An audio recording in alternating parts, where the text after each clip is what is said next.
bless you. God bless me. God bless Nigeria. The topic before us today is what I call hidden identity. And it is as well as secret identity. When we talk of secret identity, it means the identity of yours in the secret. Praise the Lord. Yes, let's start with secret. What is secret? Secret is what is being kept hidden. Secret is a piece of knowledge or knowledge that is being hidden and intended to be kept hidden.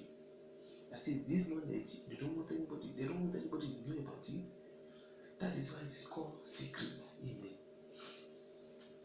For instance, two people came together, they killed somebody, and they don't want another person to know it. They make it secret that any other person, that's knowledge, the knowledge of that killing, they don't want it to be exposed, they want it to remain the one. That is an example of secrets.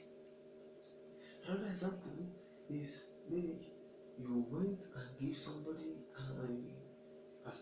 you give somebody almsgiving. Yes, almsgiving. You give somebody something secretly. No. Some people will go to the church, they will tell the pastor, don't mention my name, but I donated this for the work of God. But don't mention my name. That is act of secrecy. And the pastor will keep secret. That is secret between him, the such person, God, and the pastor. It will be restricted to that. That is so called secret, so that others will not have the knowledge of what has just happened. Amen. And identity, as we know, identity is sense of who one is. In other words, it's difference or character that mark off an individual. It is a feature or characteristic that mark you off, that make you different from others. Amen. This, even though you are thousands there, your identity will make you different from others. Example, we have 10 boys. Some will be taller, some will be shorter, some will be lighter, some will be huge, some will be slim. Those example of physical, and I'm giving physical identity. Amen. When we talk of spiritual identity, we talk either you are a son of God or otherwise. Amen. When I say otherwise, that means you are a slave to Satan. So your identity is either that of Christ or that of Satan. You bear the mark of Christ, the mark of the cross, or you bear the mark of the beast, the mark of Satan. Praise the Lord. This is our identity as men. Or either of the two will be our identity. So now, when people have seen you to be this, is that what you are doing here? Amen. Most times people tend to propagate in their activities. In order to they are trying to propagate their identity. Why the real them, the real person in them, the real them in secret contradicts what they have claimed to be. Praise the Lord. This is found mostly among benchwarmers, so-called Christian, but are benchwarmers that people see to be child of God or child of grace. Praise the Lord. They go to church, and from church they go to Abadi's house. Some from church they go to so-called Ashewu house. Some from there they go to where they smoke. Some from where they smoke they come to church. Some from where they go and have fornication they come to church. And some people after church, on Sunday after the service, that's when they go and gather themselves and begin to drink beer and begin to So your secret identity. Some they don't go out to drink. They will go and look for all these kind of things that make man go upset. They will keep it in secret. Some will smoke. After smoking, they will spray perfume, just to cover their sin. Amen. The Bible makes us understand that he that covers his or her sin will not prosper. Amen. Secret identity. Some, in the name of going to rehearsals, choir rehearsals, prayer meeting, vigil, some girls, some ladies will go to men's house They will sleep in their boyfriend's house. From there, they will come to church. Some of them will even sing that crying, "I know my baby is also." How? But people are seeing you and saying, "You're a good chorister," but your secret person, you're a fornicator. Secret identity. Praise the Lord. Let's see few Bible references, few things that the Bible have said about secrecy, about this secret identity. Let's go to the book of Deuteronomy. Deuteronomy chapter 27, verse 15. You see, the Bible said there, it said, caused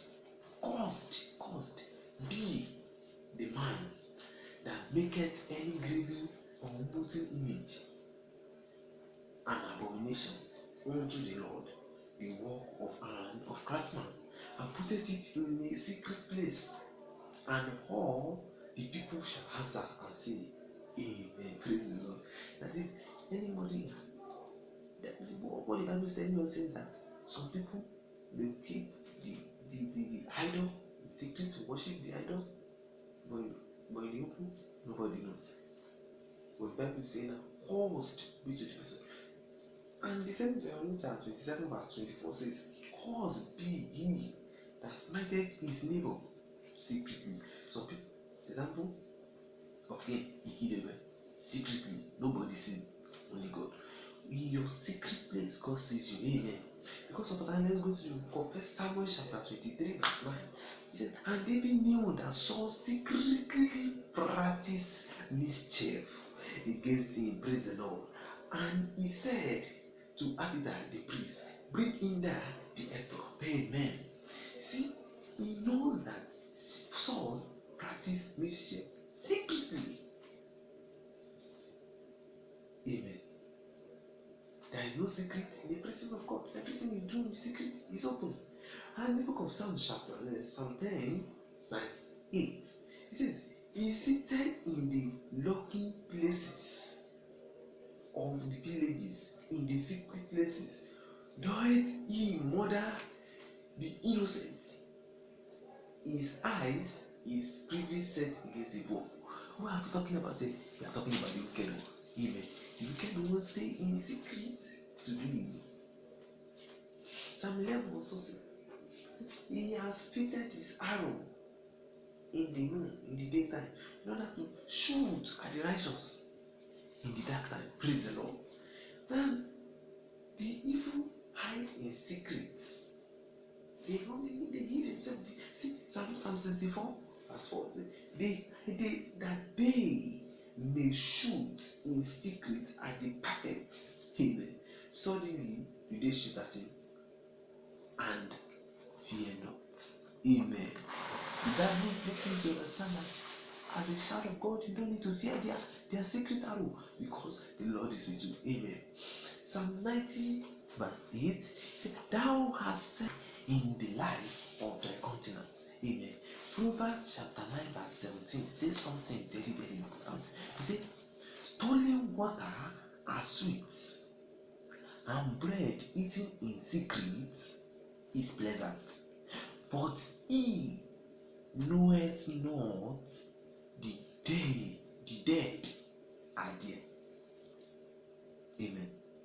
And that our guests are in the depth of hell. That is the person that is eating, stealing secretly, do not know that their life is death. But that person don't know, say, that thief when they thief, that secret thing when they see, now he will kill him. And people who don't do that kind of thing before, they pit of hell, they wait for him to call him. Amen. That is all this passage is trying to tell us in the book of God. And in the book of Ecclesiastes chapter 12, verse 14, it says, For God shall bring every work into judgment, with every secret thing, whether it be good or whether it be evil. Anything you do in secret, either good or bad, it will be brought to light. The Lord is going to judge it all. Jeremiah says something very, very important. Jeremiah 23, verse 24. He says, Can any hide himself in secret places? Can any hide himself in secret places that I shall not see him? I'm not talking about you, I'm talking about God is speaking here. That can anybody hide in secret that God will not see him? Say, head the Lord. Do not I feel heaven and earth, say the Lord. That is the Lord that filleth the heaven and filleth the earth. Psalm 91 says, the earth is the law and is fullness thereof. So he sees the secrets, he sees everywhere. There is no hidden place in his presence. And the book of Matthew, chapter 6, verse 4 says, that thine hands may be in secret, and thy Father which seeth in secret himself shall reward thee openly. This was one of the examples I cited in the beginning, and the introduction part of this ministration, that even you can give alms to the needy in secret, and God is going to reward you secretly. That's part of secret identity. That person is a giver. Yes, a giver, even secretly, and a giver, God is going to reward you secretly, openly. But if secretly you are a thief, God is going to reward you openly. Amen. Let's continue. Luke chapter 8, verse 17. For nothing is secret that shall not be made manifest, neither anything hid that shall not be known and come abroad. Nothing. No secret for them. You must expose. That kind of person will be when they hide, they do, they take cover. You go show. One day you must show. Especially when you see some people will show for this world, some people are at the judgment day. And it will be what great disgrace. You that we are seen as a man of God, you that we see as a good evangelist, you are singing, you are doing, and at the end of the day we'll find you in hell. Why? Because of your secret identity. Amen. The book of John says, John chapter 19, verse 38, and after this, Joseph of Arimathea, being a disciple of Jesus, was secretly, for fear of Jews, besought Pilate that he might take away the body of Jesus. And Pilate gave him leave. He came thereof and took the body of Jesus Christ. What am I trying to bring up here? What is Joseph the Arimathea was a secretly. He is a disciple. He was a disciple of Jesus Christ. What are you today? What am I today? Am I truly disciple of Jesus Christ, openly and secretly, or I am openly disciple of Jesus Christ, secretly disciple of Satan? Are you not in presence of everybody the disciple of God, but inside your secret place you are a son of Satan? Let's look at ourselves and check ourselves and make amendment. Book of Romans chapter 2 verse 16 says, in the day when God shall join the secret of men by Jesus Christ according to my gospel, praise the Lord. On the last day, every secret shall be open. In view of the above, I please request you or request us all to please check our secret identity. Let's check ourselves. Let's look at our secret parts and let's make amendments before it's too late. Jesus can come today, can come tomorrow, can come any minute from now. Let's make amendments and prepare for the coming of Jesus Christ. Tell to somebody that Jesus loves him. Preach the gospel to somebody. It shall be well with you, and you shall also inherit the kingdom of God. God bless you. God bless me. God bless Nigeria. Amen.